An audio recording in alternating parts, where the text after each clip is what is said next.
Mighty ప్రేక్షకులకు నమస్కారం. నేను మీ దివాకర్ శర్మ. మా ఈ ప్రయత్నంలో మా కంటెంట్ మీకు నచ్చినట్లయితే దయచేసి సబ్స్క్రైబ్ చేయండి.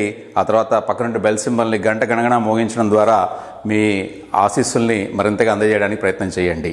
మేము సాధ్యమైనంత వరకు ప్రజలకు ఉపయోగపడేటువంటి విషయాల్ని, ప్రజలు పడుతున్నటువంటి బాధల్లో ప్రభుత్వాలు తప్పులు ఎన్ని ఉన్నాయి, ఆ తప్పులు మన కళ్ళకు కనిపించకుండా ప్రభుత్వాలు ఎలా వాటిని మాయం చేస్తున్నాయి, ఎలా దాచేస్తున్నాయి, ఎలా మనల్ని మోసం చేస్తున్నటువంటి విషయాల మీద ఎక్కువ మేము ఫోకస్ చేస్తుంటాం. ఎక్కువగా రాజకీయాలు లేకపోతే వ్యక్తుల పట్ల విమర్శలు, వ్యక్తిగత జీవితాల మీద విమర్శలు ఇలాంటి వాటి జోలికి పోకుండా ఉండడం కోసం మేము చాలా ప్రయత్నం చేస్తున్నాము. ఇవాళ మన టాపిక్లోకి వెళ్తే, ఒక ఇంట్లో ఒక మధ్యతరగతి కుటుంబంలో ఆ ఇంటి యజమాని లేదా ఆ ఇంటి యజమానురాలు రాబడి వర్సెస్ ఖర్చు, ఈ రెండింటిని ఎప్పుడు కూడా చాలా జాగ్రత్తగా బేరీజు వేసుకుంటూ సంసారాన్ని సాగిస్తూ ఉంటారు. ఒక నెలలో అనుకోకుండా ఖర్చు పెరిగినట్లయితే ఆ వచ్చే నెలలో ఖర్చు తగ్గించి ఆ బ్యాలెన్స్ చేస్తుంటారు. అంటే ఆదాయాన్ని బ్యాలెన్స్ చేసుకుంటూ ఉంటారు. సాధ్యమైనంత వరకు అప్పుల బారిన పడకుండా, ఎవరి చేత మాట అనిపించుకోకుండా గౌరవంగా బతకడానికి ప్రయత్నం చేస్తుంటారు. దేశ ఆర్థిక రంగానికి మూల కారణమైనటువంటి బ్యాంకులు, జాతీయ బ్యాంకులు, ప్రైవేట్ బ్యాంకులు, ఈ మధ్య కొత్తగా వచ్చినటువంటి ఎన్బిఎఫ్సిస్, అంటే ఈ మధ్య అంటే ఒక దశాబ్దంన్నర క్రితం నుంచి మన మీద రాజ్యం చేస్తున్నటువంటి ఈ ఎన్బిఎఫ్సిలు, ఇవన్నీ కూడా చాలామంది మేధావుల యొక్క కలయిక, చాలామంది మేధావుల యొక్క కూటమి ఈ బ్యాంకింగ్ వ్యవస్థ అనేది. మరి ఆ బ్యాంకులు ఎంత జాగ్రత్తగా ఉండాలి? కొన్ని బ్యాంకులు ఏమన్నా వాళ్ళ సొంత డబ్బులతో వ్యాపారం చేస్తాయా? అంటే ఎక్కడి నుంచైనా అప్పు తీసుకొచ్చుకుని వాళ్ళు వ్యాపారం చేస్తారా? కాదు. మన డబ్బుని రిజర్వ్ బ్యాంక్ ఆఫ్ ఇండియా వాళ్ళకి వాళ్ళ పరిమితులకు లోబడి మన డిపాజిట్లు ఇస్తే, ఆ డిపాజిట్లను వాళ్ళు వేరేటువంటి వాళ్ళకి, వేరే వ్యాపారస్తులకి, రకరకాల మందికి హౌసింగ్ లోన్స్ అని, పర్సనల్ లోన్స్ అని, ఆ లోన్స్ అని, ఈ లోన్స్ అని అప్పులు ఇవ్వడం ద్వారా వచ్చేటువంటి వడ్డీని ఆదాయంగా మార్చుకునేటువంటి ఒక వ్యవస్థ బ్యాంకింగ్ వ్యవస్థ. చాలా లోపాలు, అంటే ఒకటి కాదు రెండు కాదు, కొన్ని వేల లోపాలు కలిగినటువంటి ఈ బ్యాంకింగ్ వ్యవస్థ.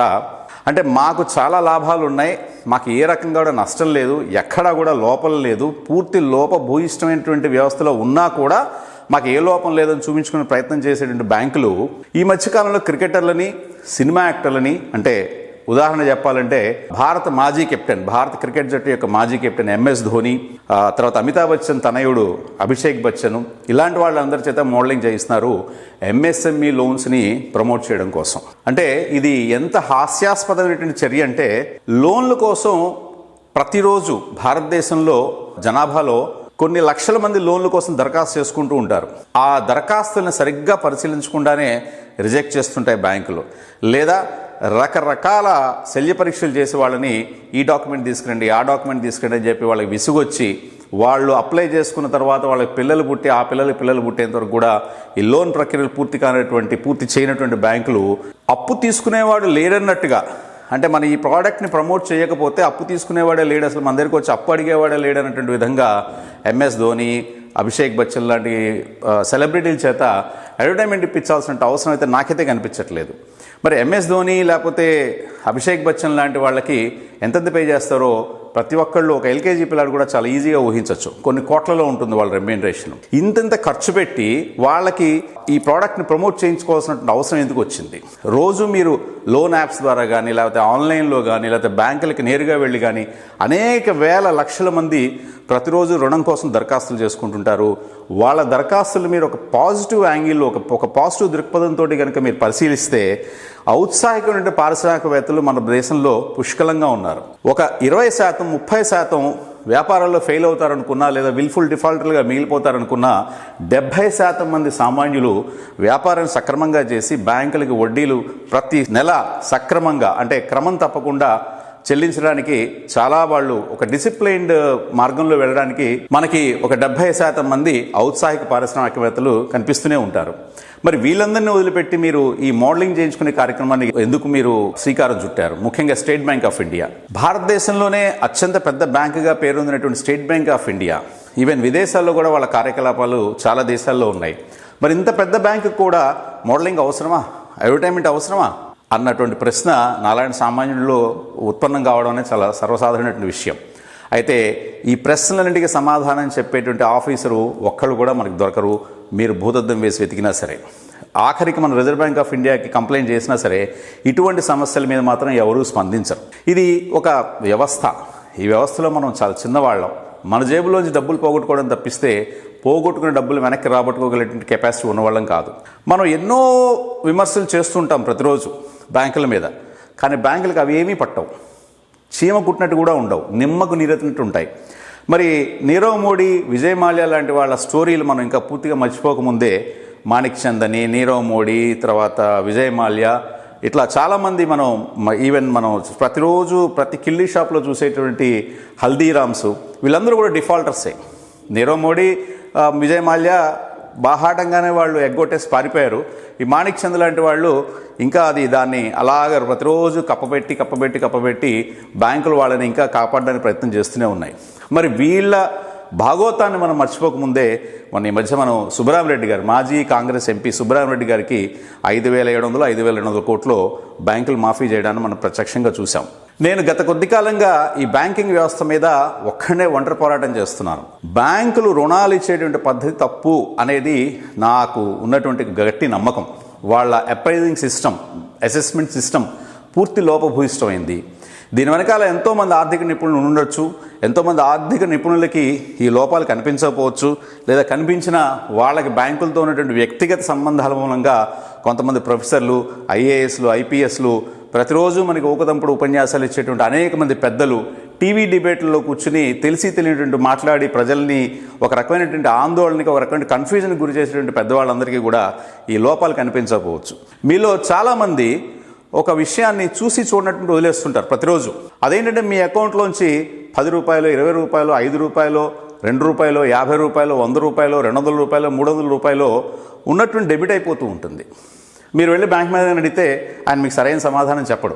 ఈ 50, 100 అనేక రకాల సర్వీసుల పేరు మీద వేస్తుంటారు. మీరు మినిమం బ్యాలెన్స్ మెయింటైన్ చేయలేదు కానీ, లేకపోతే మీ చెక్ ఎప్పుడెప్పుడో ఫలానా రోజున క్లియరెన్స్కి వచ్చినప్పుడు మీ దాంట్లో బ్యాలెన్స్ లేదని కానీ, ఏదో కారణాలు చూపించి మీ అకౌంట్లోంచి ఒక 50, 100 ప్రతిరోజు డెబిట్ చేస్తూనే ఉంటారు. లేకపోతే ఏటీఎం ఛార్జెస్ అని, మినిమం బ్యాలెన్స్ మెయింటెనెన్స్ ఛార్జెస్ అని, క్యాష్ హ్యాండ్లింగ్ ఛార్జెస్ అని, ఎడ్యుకేషన్ సెస్ అని, రకరకాల పేర్లతోటి మిమ్మల్ని వాళ్ళు ప్రతిరోజు మీకు తెలియకుండా, నొప్పి తెలియకుండా అంటారు చూసారా, నొప్పి తెలియకుండా మీ అకౌంట్లోంచి డెబిట్ చేస్తుంటారు. దీనికి ఏ బ్యాంకు మినహాయింపు కాదు. ప్రతి ఒక్క జాతీయ బ్యాంకు, ప్రతి ఒక్క ప్రైవేట్ బ్యాంకు, ప్రతి ఒక్క ఎన్బిఎఫ్సి, ప్రతి ఒక్క ఫైనాన్షియల్ ఇన్స్టిట్యూషను మీ జేబుల్ని ఈ రకంగా మీకు తెలియకుండానే చాలా నెమ్మదిగా, చాలా సునిశ్చితంగా, చాలా చాకచక్యంగా మీ జేబులను కొలగొడుతుంటారు. మన ఆ విషయాన్ని పట్టించుకోం. ఈ 50, 100 మీ దగ్గర నుంచి ఎందుకు వాళ్ళు తీసుకుంటూ ఉంటారంటే, ఇలాంటి సుబ్బరామరెడ్డిల దగ్గర నుంచి, అలా నీరవ్ మోడీల దగ్గర నుంచి, ఇలాంటి విజయ్ మాల్యాల దగ్గర నుంచి వాళ్ళు సమర్పించుకున్న డబ్బుని రికవర్ చేయడం కోసం మళ్ళీ రిజర్వ్ బ్యాంక్కి తిరిగి లెక్కప్ప చెప్పాల్సిన సమయంలో వాళ్ళ బ్యాలెన్స్ షీట్లు ఏమాత్రం కూడా రిజర్వ్ బ్యాంక్ ఆఫ్ ఇండియా వాళ్ళు తప్పు పట్టనటువంటి విధంగా వాళ్ళు తయారు చేసుకోవడం కోసం ఈ రకంగా సామాన్య ప్రజల నుంచి వీళ్ళు దండుకుంటూ ఉంటారు. అడుసు తొక్కనేలా, కాలు కడగనేలా అనేటువంటి సామెత మనకి ఇక్కడ చాలా కరెక్ట్గా అనిపిస్తూ ఉంటుంది. ఈ ప్రోగ్రాం చేస్తున్నప్పుడు నా మిత్రుడు అతను చెప్తున్నాడు, 50, 100 కట్ చేసినప్పుడు అడిగిన వాళ్ళకి వాళ్ళు ఏం చెప్తున్నారంటే, బ్యాంకు వాళ్ళు ఇన్సూరెన్స్ కోసమో ఇంకో దానికోసం అని కట్ చేసామని చెప్తున్నారట. మీ పర్మిషన్ లేకుండా, డెబిట్ నోట్లో మీ సంతకం లేకుండా, లేదా మీ చెక్ లేకుండా, మీ విత్డ్రాయల్ ఫామ్ మీద మీ సిగ్నేచర్ లేకుండా ఇలా ఇష్టం వచ్చినట్టు వాళ్ళు డెబిట్ చేయడానికి లేదు, బ్యాంక్ వాళ్ళు చేయడానికి లేదు. ప్రతి ఒక్కళ్ళు కూడా ఒక బ్రాంచ్లో సుమారుగా ఒక 1000 ఖాతాలు ఉన్నాయనుకుంటే 1000 మంది ఖాతాదారులకి 50, 100, 20 క్షవర్ అవ్వడం అనేది 100% కన్ఫర్మ్డ్. సో మీరు ఒకసారి ఎప్పుడైనా సరే మీకు ఖాళీ ఉన్నప్పుడు మీ పనులని మానుకుని 50, 100 కోసం మీరు వెళ్ళడం మీకు సాధ్యపడకపోవచ్చు. కానీ ఎప్పుడో రోజు నెలలో ఏదో ఒక సందర్భంలో మీ బ్యాంక్ స్టేట్మెంట్ తీసుకుని, మీ స్టేట్మెంట్ ఆఫ్ అకౌంట్ తీసుకుని ఒకసారి చూసి దాంట్లో ఎంతంత ఇలాంటి చిన్న మొత్తాల్లో డెబిట్ అవుతున్నాయో చూసుకుని, చిన్న మొత్తం అని కాదు, ఈవెన్ 100, 200 కావచ్చు, 300 కావచ్చు, ఎందుకు డెబిట్ అవుతున్నాయి మీరు స్టేట్మెంట్ ఇస్తే కనుక దానికి కూడా ఛార్జెస్ వేసేటువంటి బ్యాంకులు ఉన్నటువంటి ఈ రోజుల్లో మీరు ఖచ్చితంగా మీ స్టేట్మెంట్ ఆఫ్ అకౌంట్ తీసుకుని నెలకు ఒకసారన్నా కనీసం వెళ్ళి మీరు బ్రాంచ్ మీద ప్రశ్నించండి. వాళ్ళు చెప్పిన సమాధానం మీకు సాటిస్ఫాక్షన్ లేకపోతే ఖచ్చితంగా ఇన్ రైటింగ్ రాసిమని అడిగే హక్కు, అధికారం మీకుంది. హక్కుని, అధికారాన్ని ఎప్పుడు కోల్పోకూడదు. రెండో విషయం, మీరు ఎప్పుడైనా ఏటీఎంకి వెళ్ళినప్పుడు అక్కడ నగదు రాకపోతే వెంటనే ఆ ఏటీఎం ఏరియాలో నుండి బ్రాంచ్కి, ఆ బ్యాంక్ బ్రాంచ్కి, ఫర్ ఎగ్జాంపుల్ మీరు స్టేట్ బ్యాంక్ ఆఫ్ ఇండియా ఏటీఎంలో మీరు నగదు విత్డ్రా చేయడం ట్రై చేసినప్పుడు ఆ ఏటీఎంలో డబ్బులు లేకపోవడం కానీ, ఏటీఎం పనిచేయకపోవడం కానీ జరిగితే వెంటనే పక్కనటువంటి బ్రాంచ్కి ఇన్ఫార్మ్ చేయండి. అది కూడా లిఖితపూర్వకంగా, ఇన్ రైటింగ్. అక్కడ ఒక ఫామ్ ఉంటుంది, ఆ ఫామ్ మీరు ఫిలప్ చేయండి. ఇవ్వకపోతే మేనేజర్ కంప్లైంట్ చేయండి. అది కూడా ఇవ్వకపోతే ఒక వీడియో తీసి పోస్ట్ చేయండి. లేదా ఆ బ్యాంక్ యొక్క జోనల్ ఆఫీస్, ఆ రీజనల్ ఆఫీస్, మీ ఏరియాకి దగ్గరలో ఉన్న రీజనల్ ఆఫీస్లో కంప్లైంట్ చేయండి. వాళ్ళు అక్కడ మీకు ప్రతి బ్రాంచ్లో కూడా పైన ఒక బోర్డు ఉంటుంది. ఆ బ్యాంక్ ఎవరి ఆధీనంలో పనిచేస్తున్నారు, ఆ బ్యాంక్ కంట్రోలర్ ఎవరు, ఆ బ్రాంచ్ కంట్రోలర్ ఎవరంటే వివరాలన్నీ కూడా మీకు అక్కడ బోర్డు మీద కనిపిస్తాయి.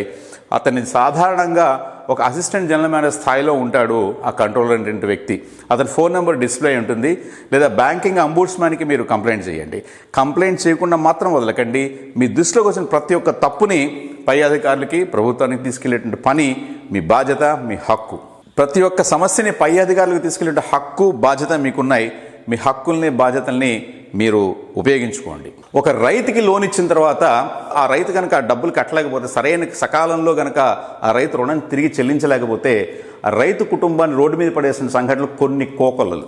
రైతు ఇంట్లోకి చొరబడి బ్యాంక్ అధికారులు పచ్చి గూండాల్లాగా వాళ్ళ ఇంట్లో సామాన్లన్నీ కూడా ఒక వీధి రౌడీలాగా, గూండాల్లాగా సామాన్లు బయటపడేసిన బ్యాంక్ అధికారులని మనం దేశం మొత్తం మీద చూస్తూనే ఉంటాం.